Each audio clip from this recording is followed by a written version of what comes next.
Hello everyone, Pankaj sir classes में आप सभी का स्वागत है। आज हम लोग धोवन सोडा सोडियम बाइकार्बोनेट के विषय में पढ़ेंगे कि धोवन सोडा या सोडियम कार्बोनेट कैसे प्राप्त होता है, कैसे बनता है, इसका क्या गुण है और इसका क्या उपयोग है। कहीं आप वीडियो छोड़ करके नहीं जाइएगा, वीडियो के अंत तक आप बने रहिए। बिल्कुल आसान लगेगा, यहीं पर याद हो जाएगा, कहीं जाने का जरूरत नहीं है और हर एक डाउट क्लियर हो जाएगा। ऐसे तो ये बहुत ही इंपॉर्टेंट टॉपिक है और इसके बारे में जानना है तो वीडियो के लास्ट तक बने रहें। अगर अभी तक आपने चैनल को सब्सक्राइब नहीं किया है तो चैनल को सब्सक्राइब करें। आइए देखें कि धोवन सोडा सोडियम कार्बोनेट कैसे बनता है। तो बनाने की जो विधि है वो है अमोनिया सोडा विधि या सॉल्वे विधि। ऑब्जेक्टिव बेस्ड एग्जाम हम लोग देते हैं, 50% ऑब्जेक्टिव होता है, इसलिए हमें बारीकी से पढ़ना होगा। ऑब्जेक्टिव के लिए जो डर है आपके अंदर वो डर मिट जाएगा। आइए यहां पर देखिए, पहला ही लाइन में एक ऑब्जेक्टिव है। हम आपको सब्जेक्टिव और ऑब्जेक्टिव दोनों क्वेश्चन पर चर्चा कर रहे हैं, इसलिए आप बिल्कुल ध्यान पूर्वक देखें और देखने के बाद अपने नोटबुक पर नोट करें और बढ़िया से तैयारी करें। अगर आप चाहते हैं कि 500 में 500 नंबर लाएं, 480 प्लस लाना चाहते हैं तो आप चैनल को सब्सक्राइब करें और हम इस चैनल से जुड़े रहें। आइए, पहला जो ऑब्जेक्टिव है कि सोडियम कार्बोनेट विधि, सोडियम कार्बोनेट या धोवन सोडा किस विधि के द्वारा प्राप्त होता है, किस विधि के द्वारा बनता है। तो आपको जवाब देना है अमोनिया सोडा विधि या सॉल्वे विधि। इसलिए सबसे पहले देखिए कि अमोनिया सोडा विधि या सॉल्वे विधि द्वारा सोडियम बाइकार्बोनेट, खाने वाला सोडा पहले हम प्राप्त करेंगे और फिर खाने वाला सोडा से धोवन सोडा बनाएंगे। मान लीजिए कि हम प्रैक्टिकल ये लैब में है, लेबोरेटरी में है, खुद से प्रैक्टिकल कर रहे हैं, प्रयोग करके देख रहे हैं, खुद से हमको बनाना है, ये दिमाग में रखना है। तो सबसे पहले क्या करते हैं, अमोनिया गैस से संतृप्त सोडियम क्लोराइड के संतृप्त जलीय विलयन यानी ब्राइन में CO2 गैस प्रवाहित करने पर सोडियम बाइकार्बोनेट प्राप्त होता है। पिछले क्लास में भी हम लोगों ने देखा कि अमोनिया गैस से संतृप्त सोडियम क्लोराइड यानी सोडियम क्लोराइड में आप जितनी मात्रा अमोनिया का घुला सकते हैं घुला दीजिए। संतृप्त का मतलब यही हुआ, जितनी मात्रा चाहिए, आवश्यक मात्रा, अधिक दीजिएगा अति संतृप्त, कम दीजिएगा असंतृप्त, यानी जितनी मात्रा हमें चाहिए उतनी घुला दीजिए। और उसका जो जलीय विलयन हुआ यानी उसमें पानी भी मिला दीजिए। क्या क्या था, अमोनिया, सोडियम क्लोराइड और जल, तीनों के विलयन को ही ब्राइन कहते हैं। और उस ब्राइन पर जब CO2 गैस प्रवाहित करते हैं तो सोडियम बाइकार्बोनेट प्राप्त होता है। देखिए NaCl, H2O और NH3, ये तीनों का को मिला दिए तो ब्राइन बन गया। उस पर जब CO2 गैस प्रवाहित करते हैं, अमोनियम क्लोराइड और सोडियम बाइकार्बोनेट खाने वाला सोडा प्राप्त होता है। यहां तक बना लिए हम लोग। चले बनाने धोवन सोडा, बना दिए खाने वाला सोडा, खाने वाला सोडा बन गया।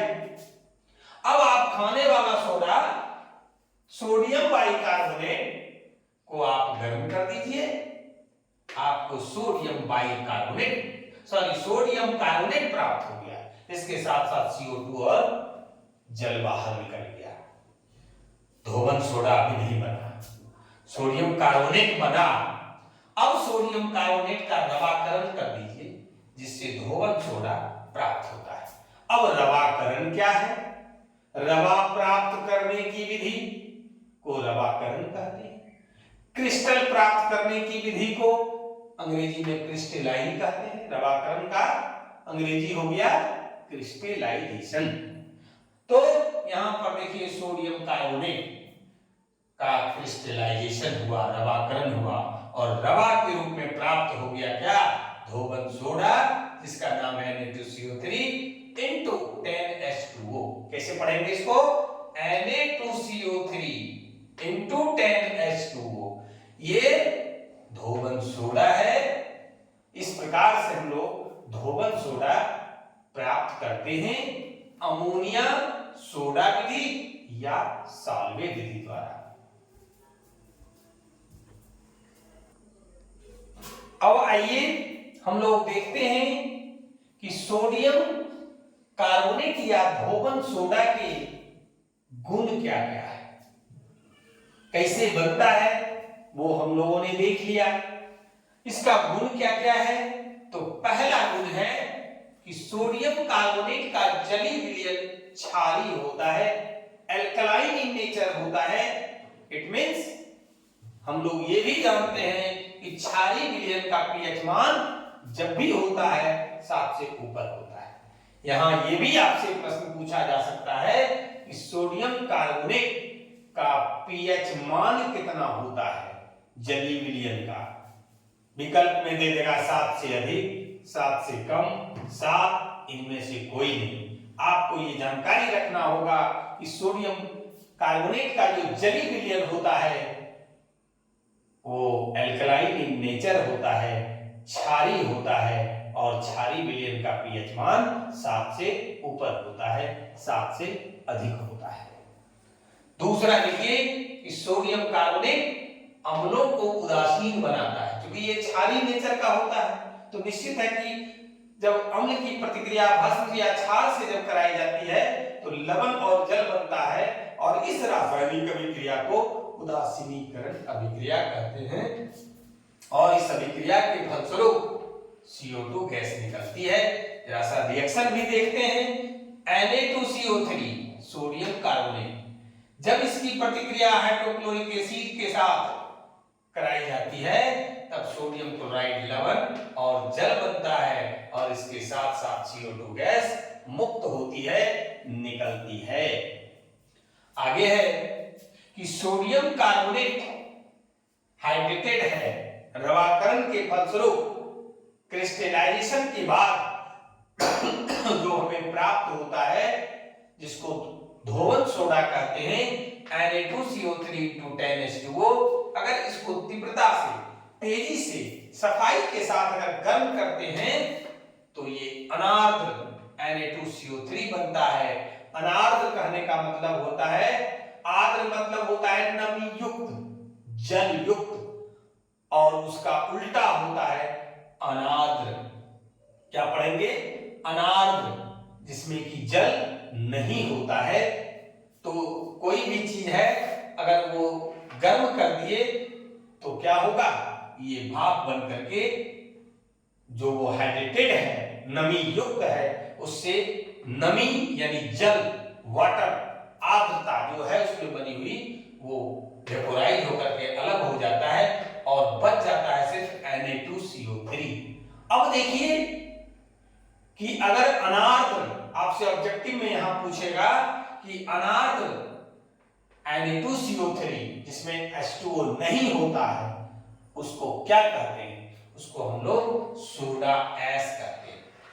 ऑब्जेक्टिव है, मैं बार बार आपको आगाह करता हूं कि ऑब्जेक्टिव बेस्ड एग्जाम है। 50% स्कोर जो हमें करना है, 50% मार्क्स पर 100% स्कोर करना है, यानी 50 में हमको 50 नंबर लाना है। तो 50 में 50 ले आए तो 100% हुआ। यहां पर ध्यान रखना है, अगर आपको 480 प्लस नंबर लाना है तो आप चैनल से जुड़े रहिए। जो अभी तक चैनल को सब्सक्राइब नहीं किए हैं, चैनल को सब्सक्राइब कीजिए। तो हम लोगों ने क्या सीखा कि अनार्द्र सोडियम कार्बोनेट को सोडा ऐश कहते हैं। चौथा जो इसका गुण है सोडियम कार्बोनेट का या धोबन सोडा का, उसको देखते हैं हम लोग कि सोडियम कार्बोनेट के विलयन में सॉल्यूशन ऑफ सोडियम कार्बोनेट के विलयन में अगर CO2 गैस प्रवाहित कर दीजिए, CO2 गैस उस पर का प्रवाह कर दीजिए, तो सोडियम बाइकार्बोनेट बनता है, खाने वाला सोडा बनता है। तो ये Na2CO3 सोडियम कार्बोनेट का विलयन है, यानी जल मिला दीजिए, विलयन हो गया, और इसमें CO2 गैस अगर प्रवाहित कर दिए तो सोडियम बाइकार्बोनेट बनेगा। एकदम याद हो जाए कि जब सोडियम कार्बोनेट के विलयन यानी सोडियम कार्बोनेट और जल मिला हुआ है, अगर उस पर CO2 गैस का प्रवाह हो जाए तो क्या बनता है? सोडियम बाइकार्बोनेट, यानी खाने वाला सोडा बनता है। ऑब्जेक्टिव में भी कोई भी रिएक्शन है जो ऑब्जेक्टिव आपसे पूछ सकता है, इसलिए हर रिएक्शन, हर रासायनिक अभिक्रिया आपके लिए काफी इंपॉर्टेंट है, काफी मायने रखता है। अगर आप चाहते हैं कि 480 प्लस का स्कोर करें हम, तो आप हर लाइन को देखें। अब आइए, सोडियम कार्बोनेट या धोबन सोडा के गुण से ही रिलेटेड एक प्रश्न है, और उस प्रश्न का नाम है उत्फुल्लन। अंग्रेजी में कहते हैं इफ्लोरेसेंस क्या है, उत्फुल्लन क्या है, इफ्लोरेसेंस क्या है। Na2CO3 to 10H2O हाइड्रेटेड है, रवाकरण के फलस्वरूप जो बना है, यानी धोबन सोडा को। अगर सोडा सिंपल आप देखे होंगे उजला कलर का होता है, अब इसका इस्तेमाल कम होता है, अब तो सर्फ आ गया। सोडा को गर्म पानी में डालना पड़ता था, काफी मेहनत करना पड़ता था, खूब पटकना पड़ता था कपड़ा को, कपड़ा का ग्लेजिंग भी समाप्त हो जाता था, कपड़ा फट भी जाता था, साफ करने के चक्कर में साफ ही हो जाता था। तो सोडा को ऐसे भी आप हवा में छोड़ दीजिएगा तो क्या होता है, छोड़ने पर रवाकरण के जो जल होते हैं 10H2O जो इसके साथ है, वह उसको त्याग करके सोडियम कार्बोनेट मोनोहाइड्रेट का चूर्ण बनना उत्फुल्लन कहलाता है। सिंपल सा समझिए, सोडा को, धोबन सोडा को खुला छोड़ दीजिए, क्या होता है वो, उसमें जो हाइड्रेटेड यानी 10H2O है वो उड़ जाता है। बचा क्या उसमें? सोडियम कार्बोनेट मोनोहाइड्रेट का पाउडर बचता है, चूर्ण बचता है, और यही सोडियम कार्बोनेट का रवा का सोडियम कार्बोनेट मोनोहाइड्रेट के चूर्ण में बदलना ही इफ्लोरेसेंस कहलाता है, उत्फुल्लन कहलाता है। अब देखिए इस रासायनिक अभिक्रिया को कि धोबन सोडा है, हाइड्रेटेड है, 10H2O है, रवाकरण के फलस्वरूप जो प्राप्त होता है उस स्थिति को में ये है पहले, हवा में छोड़ दी, उष्मा मिला, इसको वातावरण से टेम्परेचर मिला, सनलाइट मिला, क्या होता है, सोडियम कार्बोनेट से ये 9H2O गायब हो गया, 9H2O गायब हो गया, बचा कितना? 1H2O। केमिस्ट्री में एक को मोनो कहते हैं, याद रखिएगा, केमिस्ट्री में एक अणु को क्या कहते हैं? मोनो। दो अणु को डाई, तीन अणु को ट्राई, चार अणु को टेट्रा, पांच अणु को पेंटा, उसके आगे को पॉली कहती है, पॉली मीन्स अनेक। तो हम क्या कह रहे हैं कि सोडियम कार्बोनेट मोनोहाइड्रेट एक अणु है जल का, इसलिए मोनोहाइड्रेट, हाइड्रेट मीन्स वाटर होता है। कोई दिक्कत मेरे समझ से लगता है कि आप लोग को नहीं होगा। मैं एक एक शब्द, एक एक लाइन को, एक एक वाक्य को समझाने का प्रयास कर रहा हूं, आप वीडियो से जुड़े रहें। अगर आपको 480 480 प्लस स्कोर करना है तब। अब हम लोग सीखेंगे, अंतिम पड़ाव पर पहुंचे हैं, जिसके लिए हम लोगों ने धोवन सोडा, सोडियम कार्बोनेट को पढ़ा कि आखिर हमारे दैनिक जीवन में इसका उपयोग क्या है, यूजेज क्या है, क्यों पढ़ रहे हैं। तो आइए देखते हैं कि सोडियम कार्बोनेट या धोवन सोडा का उपयोग कपड़ा आदि धोने में किया जाता है। नाम से ही इसका उपयोग भी जान रख लेंगे, याद करने में भी आपको क्या होगा, सहूलियत होगा कि धोवन सोडा है, इट मींस इसका उपयोग धोने में किया जाता है। क्या धोने में किया जाता है? कपड़ा धोने में, बर्तन धोने में, फर्श साफ करने में, कहीं गंदगी है उसको दूर करने में धोया क्या जाता है, गंदगी को। तो ये हम लोग पहला जो इसका उपयोग है हम लोग लिख देंगे कि इसका उपयोग कपड़ा आदि धोने में किया जाता है। नाम से ही रिलेटेड है, भारी नहीं लगेगा। मैं पढ़ा दिया, मैं बता दिया, अगर भारी लग गया तो मेरा पढ़ाना ही बेकार है। दूसरा कि इसका उपयोग प्रयोगशाला में, लेबोरेटरी में अभिकर्मक के रूप में होता है, एज ए रिएजेंट होता है। तीसरा जो इसका उपयोग है वो है इसका उपयोग कांच, शीशा जिसको बोलते हैं, कांच बनाने में भी होता है, कागज बनाने में होता है, साबुन, सॉप जिसका इस्तेमाल हम लोग कपड़ा धोने में, नहाने में करते हैं, उसके निर्माण में भी, उसके बनाने में भी सोडियम कार्बोनेट या धोवन सोडा का इस्तेमाल किया जाता है। चौथा है, बड़ा इंपॉर्टेंट है, जल का अस्थायी खारापन को दूर करने में इसका उपयोग किया जाता है। जल में जो खारापन होता है वो कैल्शियम आयन Ca++ और मैग्नीशियम प्लस यानी मैग्नीशियम आयन और कैल्शियम आयन के वजह से होता है। ये भी जान लीजिए, ऑब्जेक्टिव में पूछ सकता है कि जल का खारापन किसके कारण होता है, तो कैल्शियम आयन और मैग्नीशियम आयन के चलते। अब है कि सोडियम कार्बोनेट या धोवन सोडा के द्वारा दूर कैसे किया जाता है। तो सोडियम कार्बोनेट का कार्बोनेट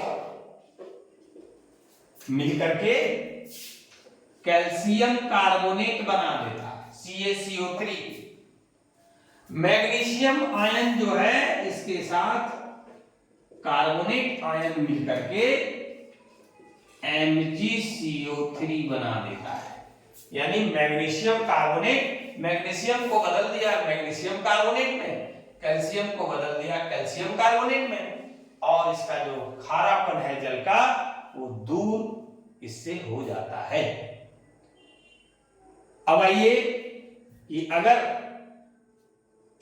ये वीडियो आपको कैसा लगा हमें कमेंट करके जरूर बताएंगे। अगर वीडियो अच्छा लगा हो तो लाइक और शेयर जरूर कर देंगे। जो लोग चैनल को सब्सक्राइब नहीं किए हैं चैनल को जरूर सब्सक्राइब करेंगे। इस तरह के आगे भी आपको ज्ञान अर्जन के लिए, आगे जो टॉपिक बचा है उसको प्राप्त करने के लिए। आज की क्लास में बस इतना ही। धन्यवाद।